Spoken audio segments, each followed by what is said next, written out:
નમસ્કાર. આજના મુખ્ય સમાચાર એન્કર માન્યા જાની સાથે. અંકલેશ્વરના મંત્રી ઈશ્વરસિંહ પટેલની પ્રેરક ઉપસ્થિતિમાં યોજાયો પીએમ વિકસિત ભારત રોજગાર આયોજનનો કાર્યક્રમ. યુવા સશક્તિકરણનો સંકલ્પ. અંકલેશ્વર જીઆઈડીસી ખાતે ડિજિટલ માધ્યમની પ્રોત્સાહન રાશિ વિતરણનો જિલ્લા કક્ષાનો સમારોહ સંપન્ન. દેશના શ્રમિકો અને યુવાનોને આર્થિક રીતે સશક્ત બનાવવા અને રોજગારીની નવી તકોનું સર્જન કરવાના ઉદ્દેશ્ય સાથે અંકલેશ્વર જીઆઈડીસી ખાતે પ્રધાનમંત્રી વિકસિત ભારત યોજના આયોજન અંતર્ગત પ્રોત્સાહન રાશિ વિતરણનો એક ભવ્ય અને વિશેષ કાર્યક્રમ યોજાયો હતો.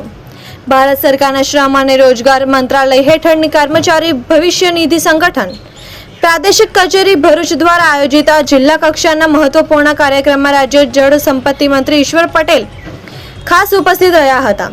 રોજગાર કારોબાર સાથ હૈ ભારત સરકાર ના મજબૂત સંકલ્પ સાથે વડાપ્રધાન નરેન્દ્ર મોદી દ્વારા દેશભરના લાભાર્થીઓને ડિજિટલ માધ્યમથી પ્રોત્સાહન રાશિનું વિતરણ કરવામાં આવ્યું હતું, જેનું જીવંત પ્રસારણ Ankleshwar industries association BEIL seminar hall ખાતે ઉપસ્થિત તમામ મહાનુભાવો અને શ્રોતાઓએ નિહાળ્યું હતું.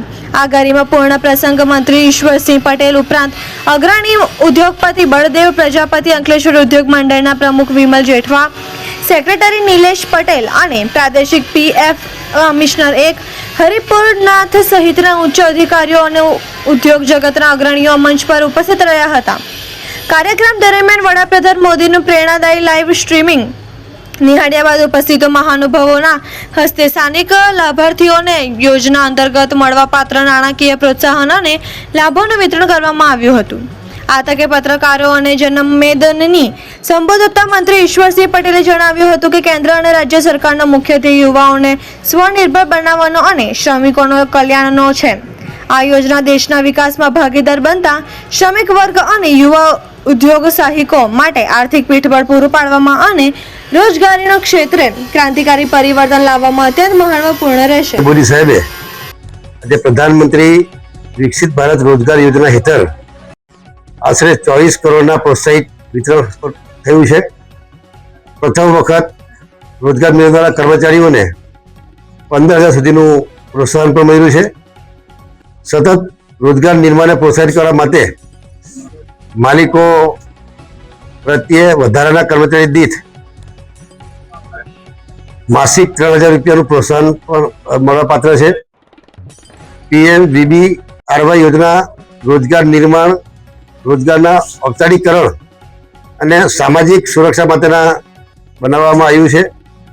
આ પ્રોત્સાહનને દેશભરમાં 15 લાખ લાભાર્થીઓને રોજગારી સુવિધા પૂરી પાડી છે.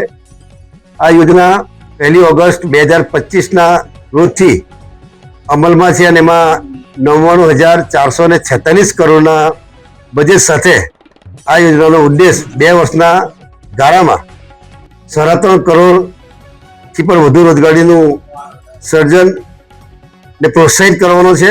અંદાજે 2 કરોડ લાભાર્થીઓને કાર્યબળમાં પ્રથમ વખત પ્રવેશ કરનારા હોવાની અપેક્ષા છે અને આ યોજના થકી સામાજિક સુરક્ષા કવચને મજબૂત કરવામાં અને વિકસિત ભારતના નિર્માણને આગળ વધારવામાં પરિવર્તનકારી ભૂમિકા ભજવી રહી ત્યારે આ તબક્કે પ્રધાનમંત્રીશ્રીને હું ખૂબ ખૂબ અભિનંદન પાઠવું છું.